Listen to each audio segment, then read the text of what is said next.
Hi friends, welcome to our channel. இன்னைக்கு நம்ம செய்ய போற ரெசிபி என்னன்னு பாத்தீங்கன்னா சிம்பிளா செய்யக்கூடிய கிரேவி எப்படி பண்றதுன்னு இந்த வீடியோல பார்க்கலாம். நல்ல சுவையாவும் சுலபமாவும் இருக்கும்.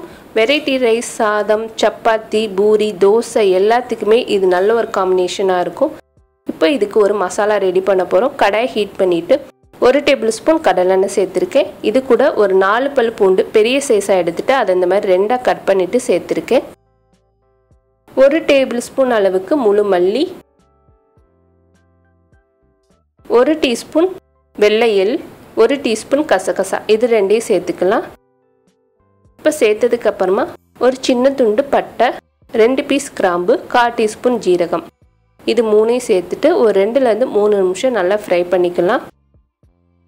இப்போ நல்லா வறுத்ததுக்கு அப்புறமா இதில் 2 டேபிள் ஸ்பூன் வறுத்த வேர்க்கடலை எடுத்திருக்கேன். அதையும் சேர்த்துட்டு 1/4 கப் அளவுக்கு தேங்காய் துருவல், ஒரு சில்லு அளவுக்கு தேங்காவை இந்த மாதிரி துருவிட்டு சேர்த்துக்கோங்க.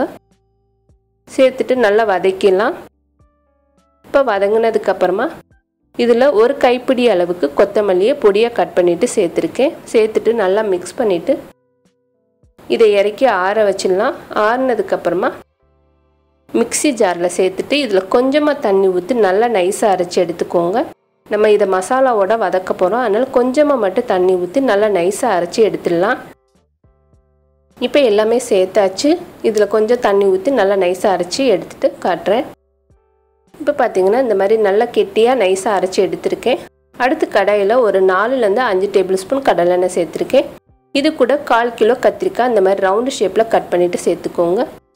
கிரேவிக்கு எப்போவுமே பிஞ்சு கத்திரிக்காயை எடுத்துக்கோங்க, அப்போ தான் டேஸ்ட் நல்லாயிருக்கும். இப்போ கத்திரிக்காய் சேர்த்ததுக்கப்புறமா இது கூட 2 பெரிய சைஸ் தக்காளி சதுர ஷேப்பில் கட் பண்ணி வச்சுருக்கேன். தக்காளி இந்த கிரேவிக்கு முழுசாக வதங்கிடக்கூடாது, ஓரளவுக்கு வதங்கினா போதும். ஒரு 5 நிமிஷம் நல்லா வதக்குனதுக்கப்புறமா 2 பச்சை மிளகா கட் பண்ணிவிட்டு இது கூட சேர்த்துக்கலாம்.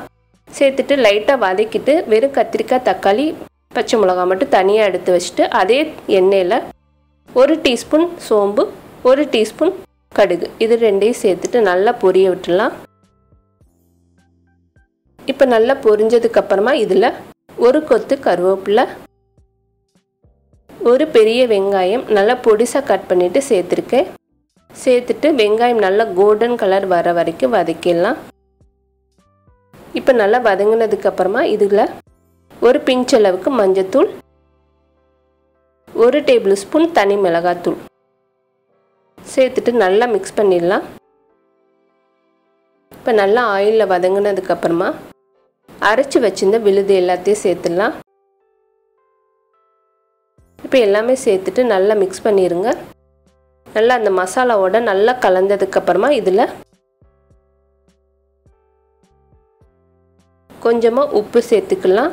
உப்பு சேர்த்துட்டு நம்ம அரைச்சி வச்ச மிக்ஸி ஜார்லேயே 1 கப் அளவுக்கு தண்ணி சேர்த்துருக்கேன். இந்த கிரேவி கொஞ்சம் கெட்டியாக தான் இருக்கும். இன்னும் கொஞ்சம் லிக்விடாக வேணும்னா இதில் இன்னும் ஒரு 1/2 கப் கூட நீங்கள் சேர்த்துக்கலாம். இப்போ நல்லா கலந்துட்டு இதை மூடி போட்டு ஒரு 10 நிமிஷம் அடுப்பை சிம்மில் வச்சுருங்க. நல்லா கொதிச்சதுக்கப்புறமா ஒரு 10 நிமிஷம் அடுப்பில் சிம்மில் வச்சுட்டிங்கன்னா கொஞ்சம் ஆயில் பிரிய ஆரம்பிச்சிரும். இந்த டயத்தில் வதக்கி வச்சுருந்த கத்திரிக்காய் எல்லாத்தையும் சேர்த்துக்கலாம்.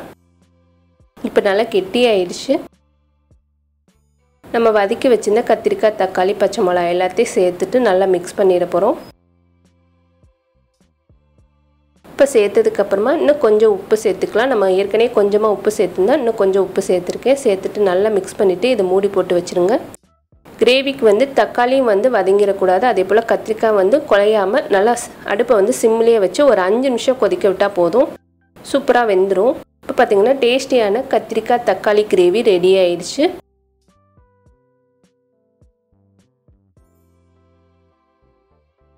இதுக்கு மேலே கொஞ்சமாக கொத்தமல்லி சேர்த்துடலாம். வெரைட்டி ரைஸ், சப்பாத்தி, பூரி எல்லாத்துக்குமே இது நல்ல காம்பினேஷனாக இருக்கும். செஞ்சு சாப்பிட்டு பாருங்கள். இந்த வீடியோ உங்களுக்கு பிடிச்சிருந்துச்சுன்னா லைக் பண்ணுங்கள், ஷேர் பண்ணுங்கள். மறக்காமல் நம்மளோட சேனலுக்கு சப்ஸ்கிரைப் பண்ணுங்கள். தேங்க்யூ.